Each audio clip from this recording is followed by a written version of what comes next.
What kind of area it is, you know. If I say another language, you don't know what I'm saying.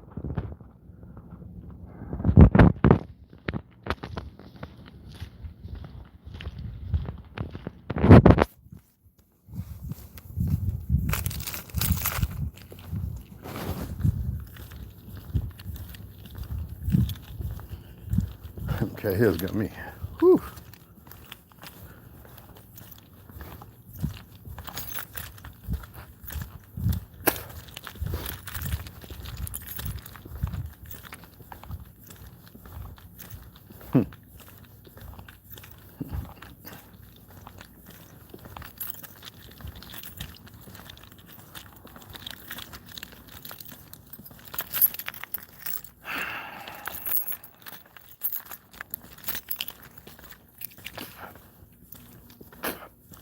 So disease X is in the rain.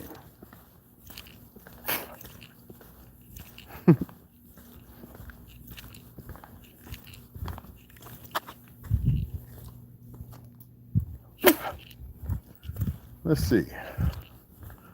I saw you fall, but I wasn't sure if it is what I think it is. Yep, it's a bird. Just fell out the sky. Check that out.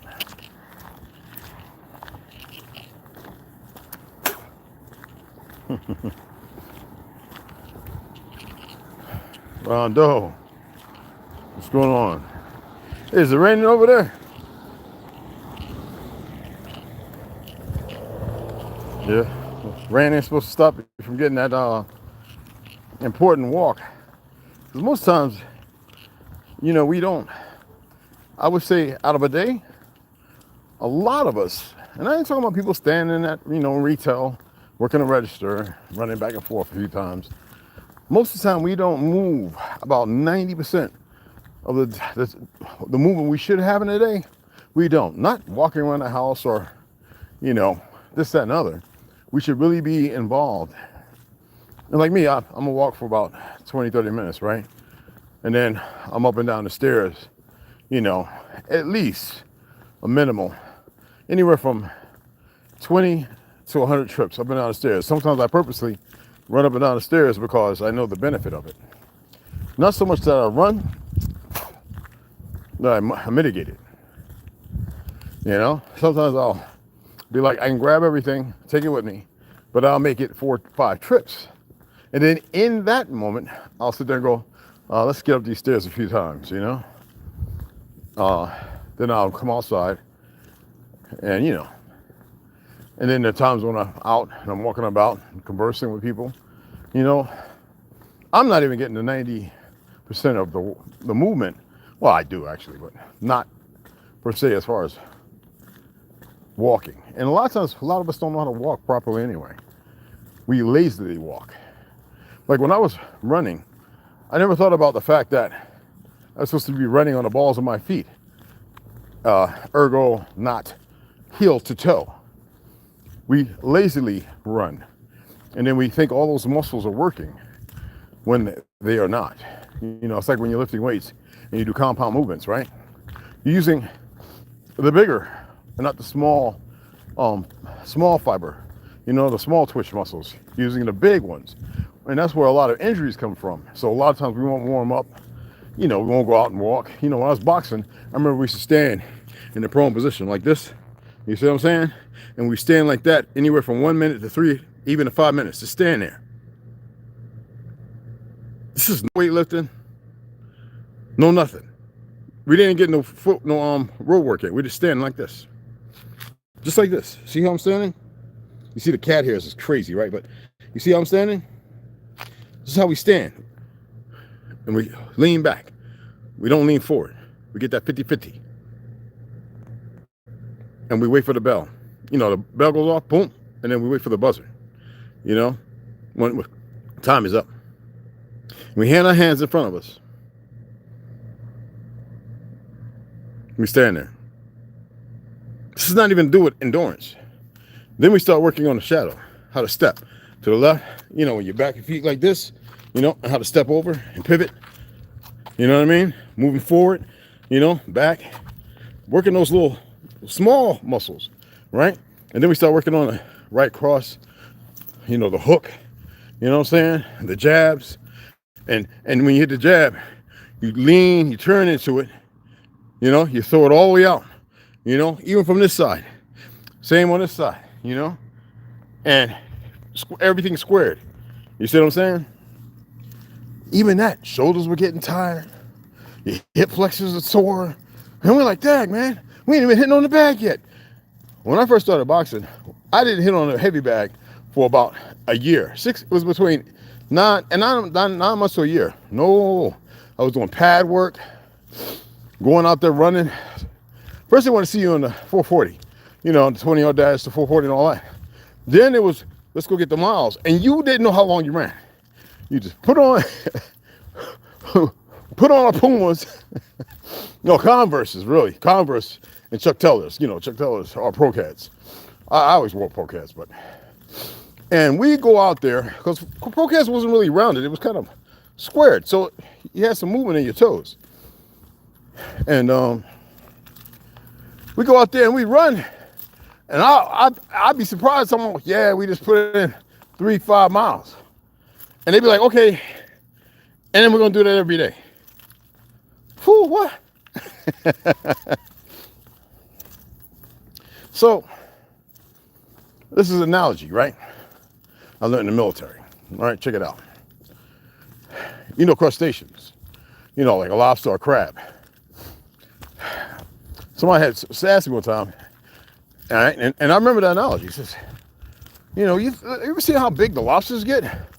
Well, it's not that the shell, they grow in the shell. They grow inside, and the shell doesn't grow. So what happens is it's pressure. It's pressure. It's under pressure. So what does it do? It finds a place where it's safe by going under rocks, right? It finds rocks and stuff, and it sheds its hardened shell. You dig what I'm saying? I wouldn't be surprised if they took this over. But it hides in a safe place. It hides. It removes. It gets rid of its shell.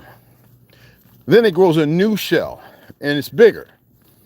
And that goes on and on. So you can see lobsters about, you know, as big as, you know, as long as my arm, even bigger, much bigger. So it happens under pressure, you know? So without it happening under pressure, how would it do if it grew, right? So I always tell people, you know, based on an analogy, how can you grow if there's no pressure? You know, they told us when we were growing up, they call it growing pains. And a lot of y'all remember that. I remember the growing pains, you know? And sometimes, or a lot of times in this life, and we're not talking about bad pain. We're not talking about pain that got you, you know, all messed up. But the problem with that is most of these things under pressure that grow, you know, we have forgotten that. The first thing we do is we run to a doctor.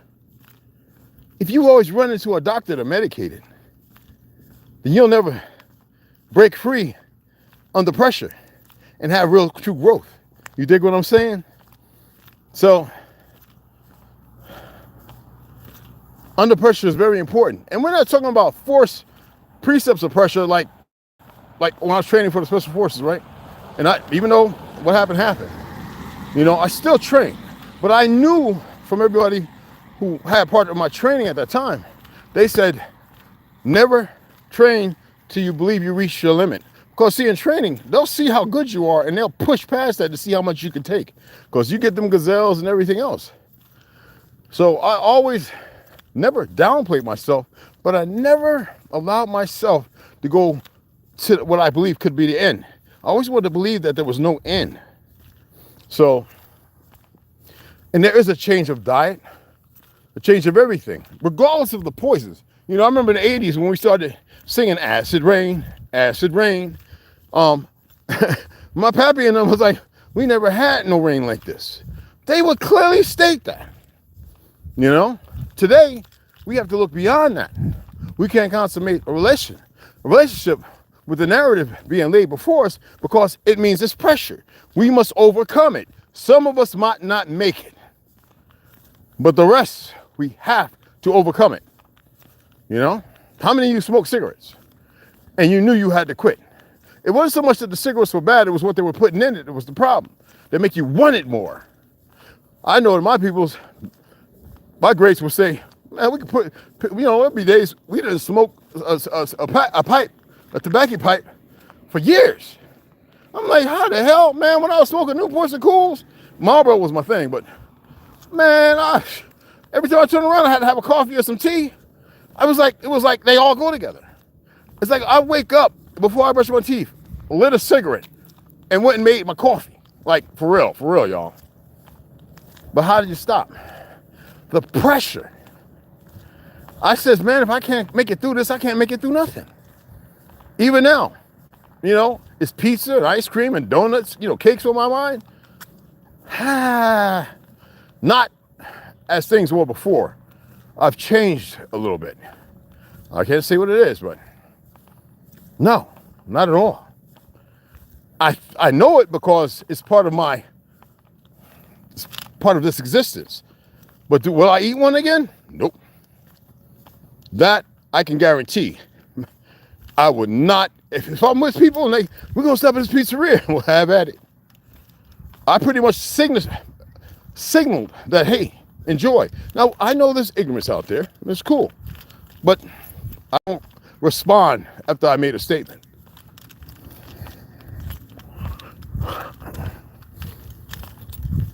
Just 3 weeks ago, about a month ago, remember that was green?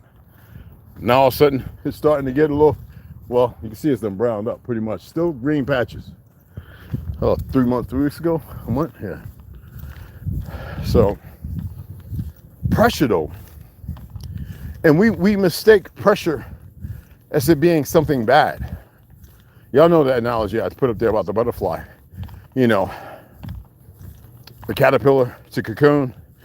It weaves its own, we say prison, no. It weaves its own coffin, no. It weaves its safety zone, which is a hardened shell, to molt and to change.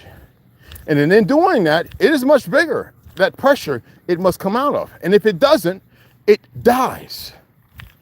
So if you're always running somewhere for assistance or help, and you cannot internalize it, what happens? Like the lobster, the crab, crayfish, they shed their shell, they molt, and they create a new one from the oils and minerals and their diet previous to that. So you're all under pressure. Is it a righteous pressure or conniving pressure? A vile, dark pressure of darkness? These are the things that the children require. They need nurturing in this balance, not a beating upside the head, not, you know, the work made me do it, not I wanted to be with a person. See, those are people who have no pressure, they are weak. You know, there are women, right, they get together and they're like, yeah, he was hitting on me. See, those are drama-filled idiots. Like I said, men can have several women. No, actually, I was filling the park and I found two who were very beautiful. And as though they're pretty hip, they're mindless. Point intended. See, they don't get it because of brokenness, because they didn't make it out of being under pressure. They are still finding their way, not realizing how simple to be under pressure and make it out is. So here we are. I'm walking in a mist of rain, right? Do you think I fret over the shit that they're spraying to create this concoction, this conspiracy, this narrative? Not at all. Am I through a threat of an idea of geneticism, of genetically attacking certain individuals? Not at all. Not even in hindsight. Me speaking of it is not even a process of thought in me, hindered to make it relevant. When I said we are in a different time and that you should be different, that's not within being with indifference, but you should be different because you are. Those are what you call words, vibrations, or frequencies of change. Okay? And you must learn these things. You know? I remember when I used to stretch, you know, when I was studying Kung Fu. I stretched more in Kung Fu than I did in karate. But I used to get to a certain point and be like, feels like my ligaments are about to tear. And the seafood would come over there and he would be like, okay, bend forward. And I'm sitting there, you know, and the hurdler stretch, well, you know what I mean. Hurdle stretch is pretty much like this, but my legs out like that and I'm leaning forward. He would literally come behind me and push down on my back. I'd be like a rubber band popping up. What the, you know? He said, get back down. Do you not want to attain and learn what I have just shown that you are very sloppy at? Well, yes, Sifu. Get back down. He taught me that pain was an obstruction. And the abstract that I was brought up in, the suffering of abuse, the form of it, and the word pain, alluding to something I want to stop and not accepting that it may be beneficial, he was the one, all right? Sifu Lee was the one who showed me that pain can be beneficial. And then I go to school next year, and people sitting there going, you're red holding the arch higher than Bruce Lee. I used to hold the arch up here, literally. I used to take my arch, shoot it straight up. I don't stretch, I can still do it, but no, that's unnecessary. These knees and this back. I've got work to do, you know? No, literally. I'm not talking about leaning all the way back either. I'm talking about leaning slightly, put my knee up, and then kick my leg out and hold it above my head. Everybody talked about it. Yeah, my boy David, everybody. You still got that arch? No, I got an arch that I kick low now. It's more damaging. But it was pushing through the pain, not realizing there was a benefit after it. Some people learn other ways. You know, they do things they didn't know they could do. But how do you know if you can't do it or can until you do it? And then are you getting the appropriate nurturing to acquisition or acquire? Or especially everybody's body does differently. You know, when they came out with black people can't swim that well, I was like, oh, I pull up documents. So what are you talking about? Well, I didn't know that. Of course not. So I just put them under pressure because of their ignorance. But what was the benefit? It wasn't that it was so painful. Well, it hurts the ego and their fake white supremacy or whatever narrative, the straight-hairedness. And they realized, wait a minute, y'all are great swimmers. No snick. But when you're under war and there's nobody there to train you because they didn't do it or nurture you, you dig what I'm saying? You know? People don't like that because it puts them under pressure. It changed the narrative. It paints a different picture. You know? And looking at all these people talking about they're Native American. We're natively born on my ancestral soil. But are you us? No. And then because they think they're speaking some language that's pretty much perpendicular to where they're at. Because see, our people here spoke one language, but understood all languages. What do you mean? You know, then you go to the old text, you pull up references and sources, and they're going, but. I'm like, yeah, shut up. You know, the Gujjar are the ones that change the narrative. Foul, this nasty individuals, sickening. That's why I'm not into that white and black. We're all brothers and sisters, but it's an infliction, a confliction that has happened. And it's taken a small, short period of time, but it only takes one generation. But some will hold on to it as if it's beneficial. You know what I mean? As if it's illuminating. When it's far from it.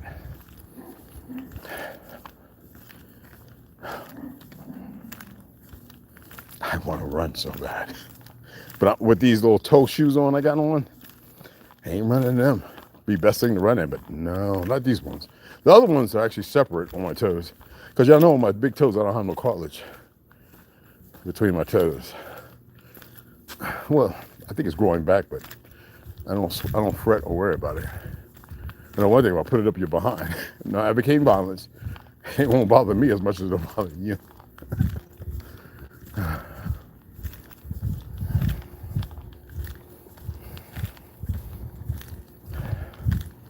I get right over here, and what used to never be stinking, all of a sudden I smell some funk.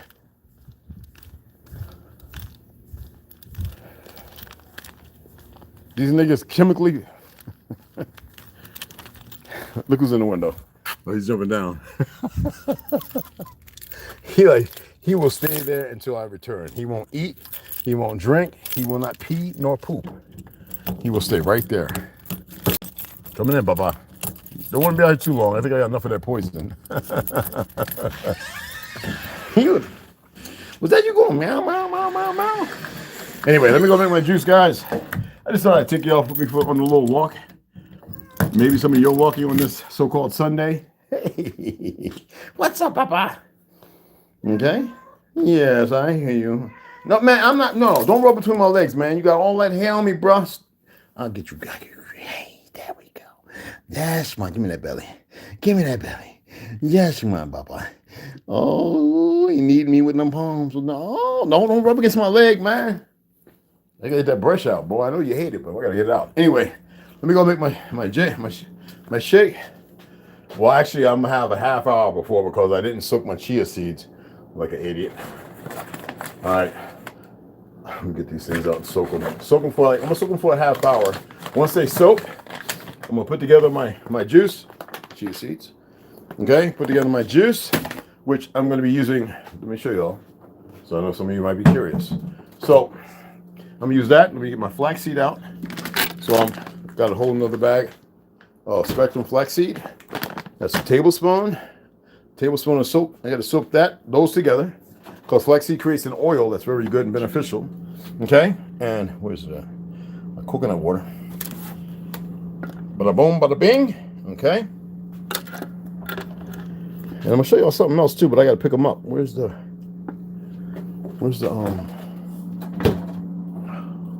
Okay, oh, here we go. All right, so because I'm only eating 1 meal, so I'm thinking about which iodine supplement am I going to utilize. So I think today we're going to go with wild blueberry and ginger kelp cubes. So I'm going to use this one today. I got the regular kelp, I got the wild blueberry, they're all in the back in the freezer. I've got 2 or 3 of these each. So I'm going to use one of these and coconut water. Flaxseed's got to soak those. Let me show you how I do that right quick. I'll show you that. So let's get the tablespoon.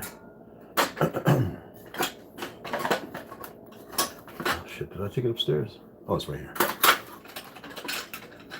So I was measuring stuff upstairs, guys. Tablespoon out. All right. So I'll show you right quick. All right. Let's see. Keys. So I'm going to take my little poochie mug, okay? Get a tablespoon. You know what? You actually only need half a tablespoon. We're going to do half a tablespoon. We don't need to do that much. Half a tablespoon is more than enough for me. All right? Make sure it's a full half tablespoon, not partial. Okay? You don't have to use your fingers. Okay? So we have a half a tablespoon of chia seeds. All right? Hold on, Papa. I got you. I know what you want. It's right there. Let's put this back in there. This don't have to be in the refrigerator. You can refrigerate it. It's not going to harm you. You can leave it out. Okay? Make sure it's sealed. You don't want air getting. The air that's in there is enough. Seal it up properly. Trust me. Especially people that get fruit flies. All right? We all get them. I get them with bananas. If I got like 2 stacks of bananas and I don't eat them as I should, it happens. Okay? All right. So. Now, I'm going to let these soak for a half an hour. And then I'm going to add the flax seeds for about 15 minutes. And it'll happen. So, how much water am I going to put in here? I'm going to measure it. It could be 2 tablespoons. You know what? Matter of fact, I better. And they'll swell up. Well, it'll make them soft. You can have them crunchy if you like that crunchy taste in your drink. Not me. 2 tablespoons. Cover that up. Now, because it's not touching nothing, you can use cellophane and you can use aluminium or tin foil. Just put it right over top. So let's go ahead and start.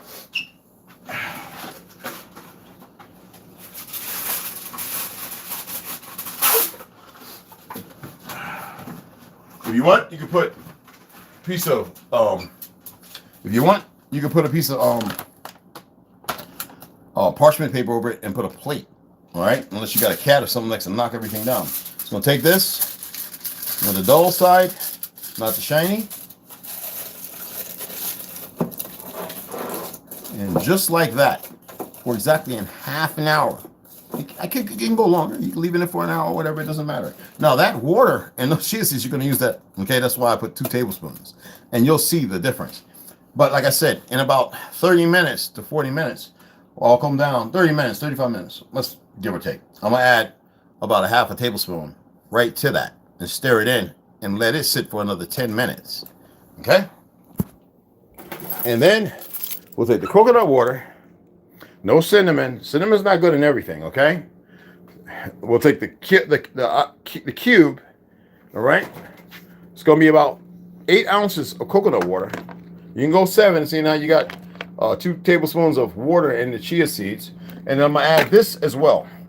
I'm going to add the blue spirulina. And I think it's only 1 teaspoon. I'm actually going to use half a teaspoon, if I remember right, as far as, I haven't used this in about 3 months. I've been using the green spirulina, Hawaiian spirulina. So the blue spirulina is very acidic. Not acidic, caustic. So it changes everything, okay? Just like the green does. So again, serving 1 gram per serving. So like I said, I'm just going to use not 1 teaspoon, but half a teaspoon, because I have the flax, I have the chia seeds, I have the kelp. You don't want to overdo stuff. This is ridiculous. And we're going to blend it. Now after that, I need to pick up a couple of organic lemons. You take 1 whole organic lemon, scrub it down if it's got some powder on it, soak it in a little vinegar if you must, right? But scrub it down. Now a lot of y'all know I like to use my ionic cleaner. So I put this in the water, okay? I got to charge it, so we'll take it upstairs. Oh, it's still good, okay? And you put this in the water with a teaspoon of bicarbonate, baking soda. And you put your lemon and your fruit in there, and you let it go 2 or 3 times. I need to charge it up, so I'm going to take it upstairs and charge it all the way. You let it go 2 or 3 times, and it helps to kill off some of the bacteria that sprayed on it by these idiots in Mexico and everywhere else that shouldn't be sprayed on it. And then you take the whole lemon, scrub it real good. If you got one of these, if you got a veggie brush, cool. Now, you don't want to score the peel. So I'm going to use a fresh one of these, a bunch of them. So this is actually non-GMO, no sulfites. This is not plastic, okay? So I'm going to use that side to scrub it with cold water. And then from there, I'm going to dip it back into my crystallizer, the water I did with charcoal, put that whole thing in the blender, and put about half a cup of blueberries, and the rest of it's going to be water, and you drink that, especially you guys with prostate and you women with colon problems, and men, all right? So I figured I'll put this coconut water back in here. I'm not drinking it. I'm using it yet. I'll put another one in there in a minute. And then later on this evening, because I'm not eating no whole meal, I'll be making cachava, and I'll show you all how I make my cachava. All right, so let me go up here and derobe and relax for a minute. I'm always going to share some tea with my beloved ones. Any and everybody. It's for any and everybody. I don't care what your crayon association or your identity, so-called made up race or whatever. All right? I appreciate y'all coming for the walk and another little class on something else.